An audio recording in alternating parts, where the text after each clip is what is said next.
Hey, beautiful people, welcome back to another life-changing, life-altering installment of the In-Between. Let's go, let's go, If you're new, thank you so much for joining. If you're returning, thank you so much for coming back. My name is Ayek, and I'm super excited to have you join me on today's conversation. If you're new to the In-Between podcast, it's really simple. Actually, it might not be simple because I haven't explained it yet.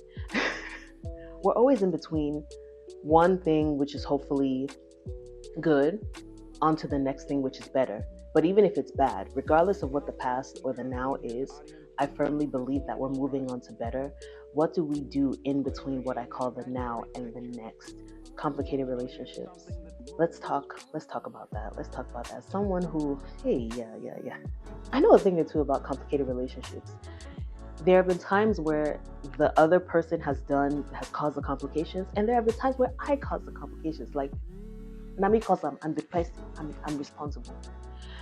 This is the truth about complicated relationships, and I'm speaking from my personal experience. I feel like complicated relationships, I sum them up in four things that I've observed of their implications or their impact. They're draining. Draining and exhausting. You're overthinking how you should talk, what you should say, what you shouldn't say, who you should tell about what boundaries, this, that. As it, you ever You know that I have to. It's a lot of time family members because they're the closest ones to us. But a family member who you have to prepare like a week before you see them or before you speak to them because you're like, this is too much. I feel like complicated relationships are they're difficult to explain. That's why they're complicated. If I try to explain how this person is super weird towards me and like kind of supportive, like physically there but emotionally not, or how I'm there for them but I also be talking about them, it's hard to explain. It's difficult to explain. I feel like sometimes it's actually kind of embarrassing to explain because you don't want to explain it to a person who has sense, who'd be like, I don't understand what you're saying. Or at least for me, sometimes I don't like explaining my complicated relationships because I'm just like, don't judge me.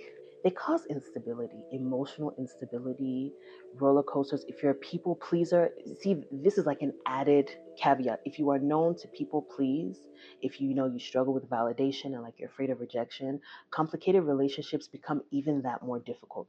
There are times where you feel mentally unstable. In my case, there are some family members who I held in really high esteem. I placed a lot of value on them because I just did, like we were close. And then as I got older, as things changed and stuff, I realized, okay, this is really weird. It's toxic. It's not healthy. This is complicated, but I still love them. But I had placed too much value on their approval and their acceptance of me. So a lot of times thinking about the state of our relationship, it was stressful. Like it caused me distress. I would not have peace. And I'm just like, okay, this is a lot. Complicated relationships can also lead to isolation.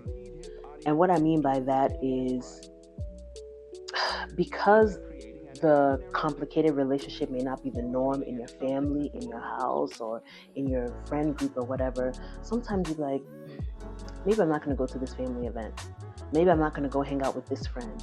Maybe I'm not going to do this activity anymore because I don't want to run into that person.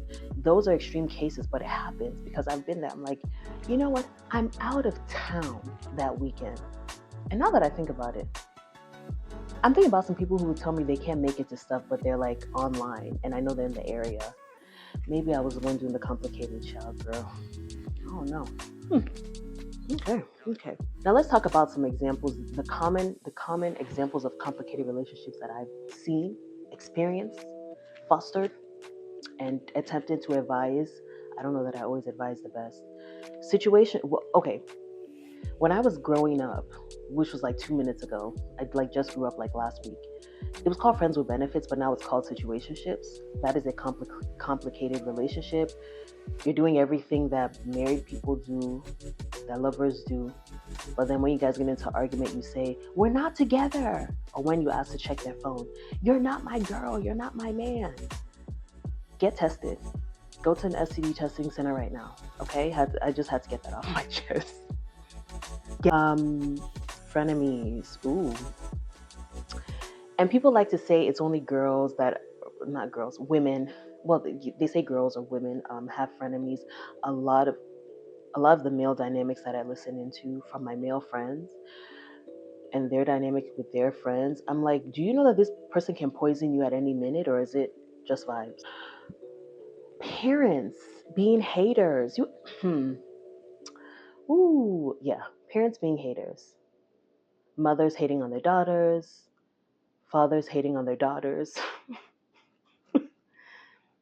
Hating on their sons too, or just not being emotionally there for them. But that's one thing, that's one dynamic I've observed. Sibling rivalry. Now, I'm not talking about sibling bullying because that's domestic violence. I've heard of extreme cases where people were like physically being abused by their siblings. I'm talking about sibling rivalry. The I would kill for you, but I don't want you to be doing better than me.